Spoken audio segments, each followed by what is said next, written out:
यतीम खाना परेड में इसको समापन करेंगे और इस रैली के माध्यम से हम लोग चेतावनी देने का काम जो है कर रहे हैं, आगे भी करेंगे। उन्होंने इस कार्यक्रम को, इस रैली प्रदर्शन को सफलतापूर्वक सुरक्षा में इसको सफल कराया। सभी शासन भी आप सभी का अब से निवेदन लोगों की जो आज आप यात्रा निकालने हैं, क्या कारण है जिसके कारण आप कहाँ से यात्रा प्रारंभ करें, कहाँ समाप्त करेंगे, अपना नाम बताकर। मेरा नाम छेदी खोटे है और आज भारत मुक्ति मोर्चा के राष्ट्रीय अध्यक्ष के द्वारा माननीय वामन मेश्राम साहब के आदेश पर पूरे देश में ईवीएम हटाओ बैलेट पेपर लाओ के तहत 4 चरणों में आंदोलन घोषित किया गया है।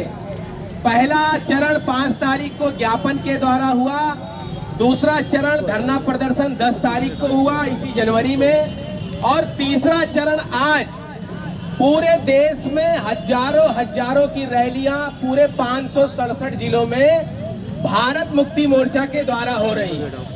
ये रैली निकाल करके इस देश के चुनाव आयोग को, जो नरेंद्र मोदी जी की कठपुतली बना हुआ है और ईवीएम मशीन से चोरी करवाकर चुनाव जितवा रहा है, आपके जानकारी के लिए बताना चाहता हूं मीडिया बंधुओं को कि 8 अक्टूबर 2013 को माननीय सुप्रीम कोर्ट ने एक जजमेंट दिया।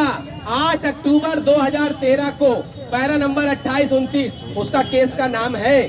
उसमें ईवीएम से फ्री फेयर और ट्रांसपेरेंट चुनाव नहीं हो सकता है, लेकिन इसके बाद भी चुनाव आयोग इस देश की सुप्रीम कोर्ट की बात नहीं मान रहा है, चुनाव घोटाले से करवा रहा है।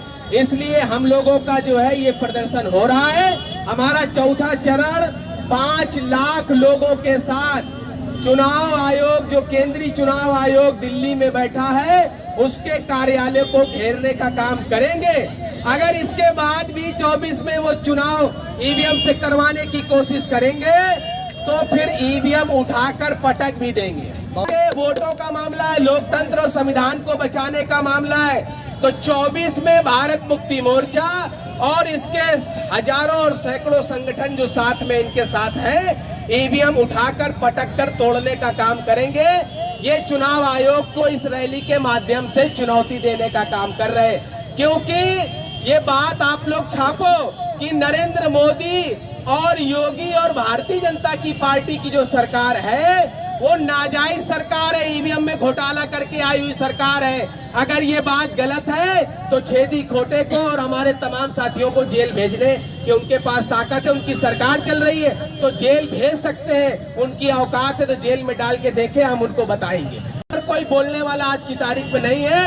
ईवीएम मशीन से अगर चुनाव होगा तो 2024 में मैं स्टैम्प पेपर पर लिख कर देने के लिए तैयार हूँ। 2024 में ईवीएम में घोटाला करके भारतीय जनता पार्टी नरेंद्र मोदी सरकार बनाएंगे और इस देश का संविधान खत्म करेंगे। इसलिए ये लड़ाई आर पार की है। 24 में ईवीएम हटाएंगे तो सरकार उनकी जाएगी।